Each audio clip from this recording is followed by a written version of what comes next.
Bismillahirrahmanirrahim. Assalamualaikum warahmatullahi wabarakatuh. Ya, terima kasih Bapak dan Ibu sekalian, yang terhormat, anggota Dewan dan pimpinan tentunya. Seperti yang tadi disampaikan sama Pak Ijul,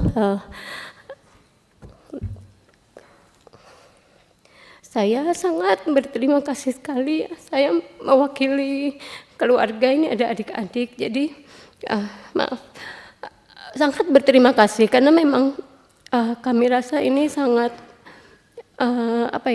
senang sekali kalau kami bisa menyuarakan ini gitu ya kepada wakil rakyat. Tadi secara kronologis mungkin Pak Ijul sudah sangat jelas sekali seperti apa. Jadi saya mungkin hanya menambahkan sedikit aja dari keluarga. Jadi saya mendampingi Bapak puluhan tahun gitu ya Pak ya. Seperti yang tadi disampaikan Pak Ijul, dalam beraktivitas sehari-hari tidak pernah memang ada surat-surat yang kaitannya sama kasus itu gitu Pak. Jadi kalau misalnya kita baca di pemberitaan, ya itu disebutkan mangkir 3 kali. Kita nggak pernah Pak terima, saya nggak pernah terima. Saya di rumah, ada di rumah. Lalu Bapak dibilang 11 tahun buron, mungkin Bapak-bapak juga mungkin ada yang pernah, mungkin hanya mendengar beliau atau mungkin ada yang kenal.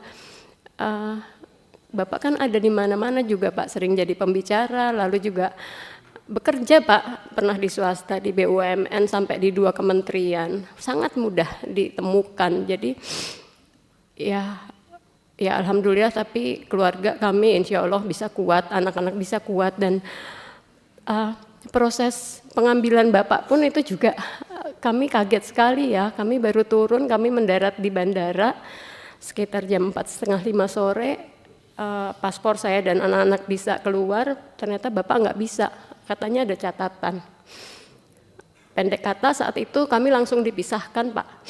Jadi langsung dipisahkan. Bapak masih pegang HP, Bapak masih bisa hubungin saya harus ke kantor yang di bandara itu karena saya ini katanya ada catatan dari apa gitu, kejaksaan atau apa. Lalu udah kamu pulang dulu aja bawa anak-anak. Intinya kemudian itu udah nggak pulang, setelah itu sudah nggak pulang. Jadi katanya itu kasus lama, ada kasus Telkom 2005 ya Pak ya. Tapi lagi-lagi saya nggak ngerti, soalnya nggak ada Pak itu apakah surat apapun. Satu-satunya kemudian surat yang sampai ke rumah saya itu ada surat pencekalan. Jadi saya terima, kami mendarat itu 18 Juli ya Pak ya di Bandara Soekarno-Hatta. Surat terima masuk ke rumah saya itu 26 Juli 2024. Cap posnya aja 24 Juli Pak. Suratnya tertanggal 17 Juli, pencekalannya untuk 17 Juli, kami mendarat 18 Juli, suratnya sampai rumah saya 26 Juli, dan itu satu-satunya surat yang saya pernah terima kaitannya dengan ini. Jadi mungkin tadi Pak Ijul udah banyak menjelaskan, saya sebagai keluarga, ada adik-adik, anak-anak, mohon supaya mungkin Bapak pimpinan dan anggota Dewan yang terhormat mungkin bisa membantu menaruh perhatian khusus di sini. Mudah-mudahan sebaik-baiknya bisa membantu untuk keadilan dari Pak Alex. Begitu mungkin harapan dari keluarga itu saja. Mohon maaf kalau penyampaian kami ada yang kurang atau apa. Sekali lagi terima kasih banyak, itu saja. Wassalamualaikum warahmatullahi wabarakatuh. Waalaikumsalam warahmatullahi wabarakatuh. Ya cukup Pak Ijul? Ya cukup Kanda, saya kembalikan kepada Anda, terima kasih. Teman-teman, memang kalau soal transparansi itu nggak ada yang ngalahin DPR Pak. Di DPR ini jangankan hasil rapat, kita lagi rapat bisa disaksikan secara online oleh seluruh masyarakat Indonesia. Kasih tepuk tangan dulu untuk institusi kita. Institusi lain katanya sudah bikin keputusan, nggak tahu kapan menyerap aspirasi masyarakatnya gitu kan. Termasuk MK juga tuh, nggak tahu tuh kapan. Ya teman-teman ya, kalau sedikit catatan dari saya, yang pertama ada dugaan pemalsuan putusan. Karena ada orang meninggal bisa tanda tangan, itu kan nggak mungkin kalau nggak palsu.